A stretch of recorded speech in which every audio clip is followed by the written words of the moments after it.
In the last part of our series on free fall calculations, we are going to talk about case number 2 and case number 3 of free fall problems.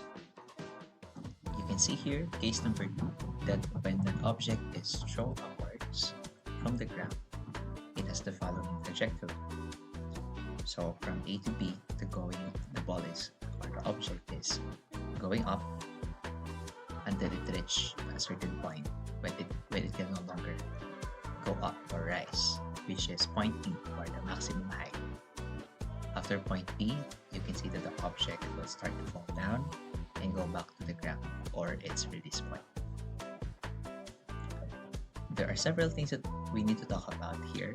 The first one is about the speed of the object in the two portions. In the going up portion, we can see that the object is decreasing in speed as it approaches point P. This is because the object is moving against the action of gravity or gravitational force. So, as it is going upwards, it slows down. At point P, the ball would have reached a velocity equivalent to 0, or that means it would stop for a moment, at which point it is going to start falling down from point P to point C. As it is doing so, the speed of the object is increasing. So in other words, to summarize, the three bullets here on the right, at point A, the velocity is positive, at point B, it is 0, and at point C, it is negative. The second thing that we need to talk about is the element of time in case number 2. Commonly, the problems would ask you about how much time it takes the ball or the object to reach the maximum height from point A. Other problems might ask how much is the total travel time, which means that you need to determine the time of the object when it travels from point A to point B and then to point C finally. Now, there are a lot of symmetries that are present in case number 2, one being time. So according to, if you look here on the fourth bullet, the time it takes for the object to reach point A to point B is actually equivalent to the time that it would take for it to fall down from point B to point C. So when asked about how much is the total travel time of the object, you should just double or multiply by 2 the time to peak, the time it takes to reach the maximum height. Next, of course, the distance from A to B is equivalent to the distance from B to C. So that would give you a clue on the total amount of the total total distance traveled by the object during the whole um, trajectory. That is the distance symmetry. And then last one is the speed symmetry. So the speed at point A, which is the release point, is actually the same as the speed at point C, but they have opposite directions. So for example, if the throwing speed during point A is 30 meter per second, here at point C, the speed would also be 30 meter per second, but negative since the object is falling down. So that means if I take this point, for example, let's assume that it is 5 meters above the ground. Remember that the object will pass through this point twice. First, during its way upwards, and the second, during its way downwards. So its speed at both scenarios is the same, but opposite in direction. So what are the three equations that you will be using to calculate for case 2 problems? So as told a while ago, one of the questions might be how much time it would take the object to reach the maximum height or point P. In that case, you will use this simple equation. The negative of the initial velocity, just divide that by 9.8 meter per second squared, and you will get the time. The second one is when you are asked to get the maximum height reached by the object, which is a little bit more complicated and a lot of you can make a lot of problems here if you are not careful. the first thing that you would do is to multiply the initial velocity by itself, or in other words, to square the initial velocity, and then multiply that with this negative sign. So the answer here would be negative, and then divide that by twice of the negative 9.8 meter per second squared, or twice of 9.8 is 19.6, and you would get the maximum height reached by the object. Now, if you are asked, or if you are not given with the initial speed at which the object is thrown upwards at point A, what equation would you use? So you would use the negative of the time and acceleration due to gravity. So be careful here. Remember that this time is pertaining to the time it takes for the object to reach maximum height. So ideally, if that is a problem, you have to first solve for number 1 here, and then use your answer to solve for number 3 here. So here is a sample problem for case number 2. A ball player catches a ball 3.4 seconds after throwing it vertically upward. Then there are two unknowns. With what speed did he throw it, and what height did it reach? So this question is a little bit tricky. First, let's point out the context clues that indicated to us that this is a case 2 problem. So you can see that here in italics, throwing it vertically upward. So that's our sign that this is a case 2 problem. So it says here that the baseball player, or the ball player, catches the ball after 3.4 seconds. So that means you took the ball 3.4 seconds to travel from A to B and to C. Now, if we know about the time symmetry, we just have to divide this by 2, the total time, and we will get the time it takes to peak or to reach the maximum height, which is 1.2 seconds in this case. So what do we use to solve for the speed, and what do we use to solve for the maximum height itself? So to solve for the velocity, we would need the third equation, which is t. In that case, you will not use 3.4, but what 1.2, and g negative 9.8. And to calculate for the maximum height, you would use equation number 2.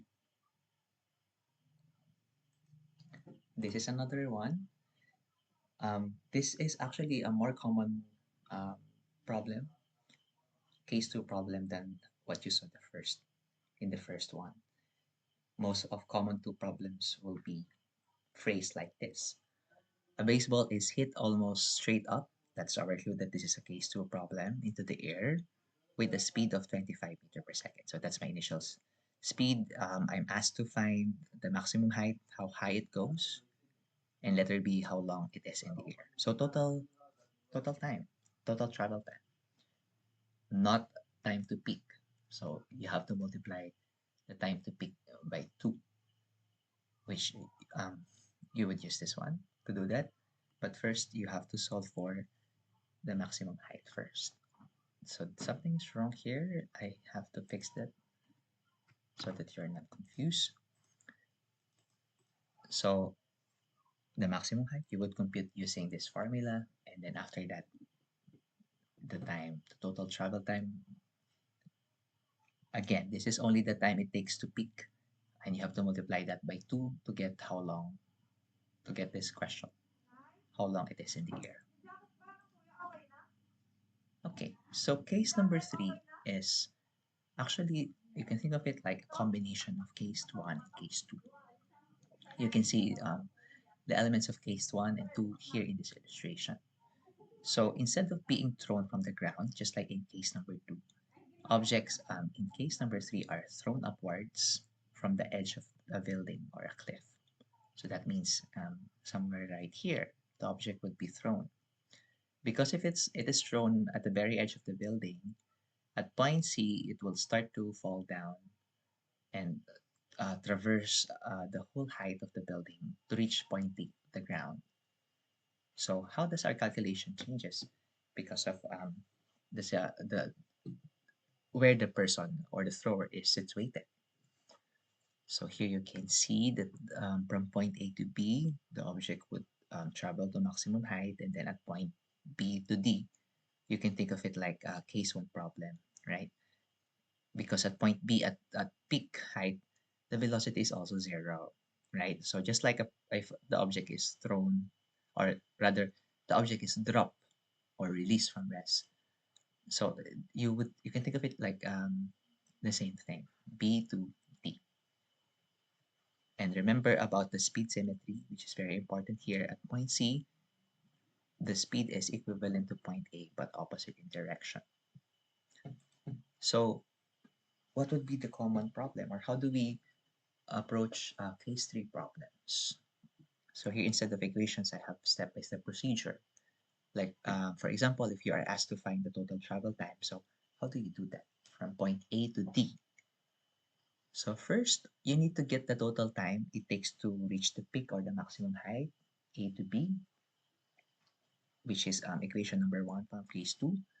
And then you will multiply the 2 to get the total time from A to B and then to C.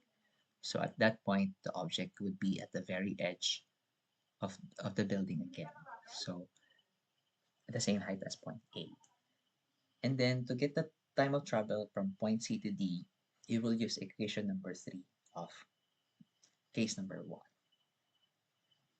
Okay, so go back to your equations and take a look at what equation 3 of case 1 looks like. So of course, to get the total travel time, you have to add them all up.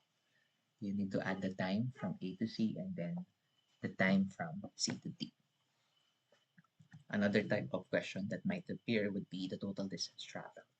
So you need to get the maximum height from A to B using equation number 2 of case number 2. And then you would double that, taking into account the distance symmetry, right? And you would be able to get distance from E to C. After that, you will add the height of the building, if that is given, to get the total distance. Now, if that is not given, you have to determine the height of the building. You can use equation 2 of case number 1. Taking note that you need to use the time from C to D, the time of the object to travel from C to D in the set equation. So here is a problem. A person throws the balls upward while standing on the edge of the cliff so that the ball can fall to the base of the cliff 50 meters below. The first question is, how long does it take the ball to reach the base of the cliff? And B, what is the total distance traveled by the ball? So exactly as we have laid out from a while ago. So total time is equivalent to, what do we use? What equation do we use? Or how do we solve it using several steps? You need to get twice the time to max height, the time to reach the maximum height, and then add the time it takes for the object to travel C to D here. For the distance, you need to multiply the maximum height by 2 so that you can get the distance from A to B and B to C, and then the height of the cliff, which is 50, to get the total distance traveled. I think something is missing here. How much initial velocity of the ball is. Okay, so that would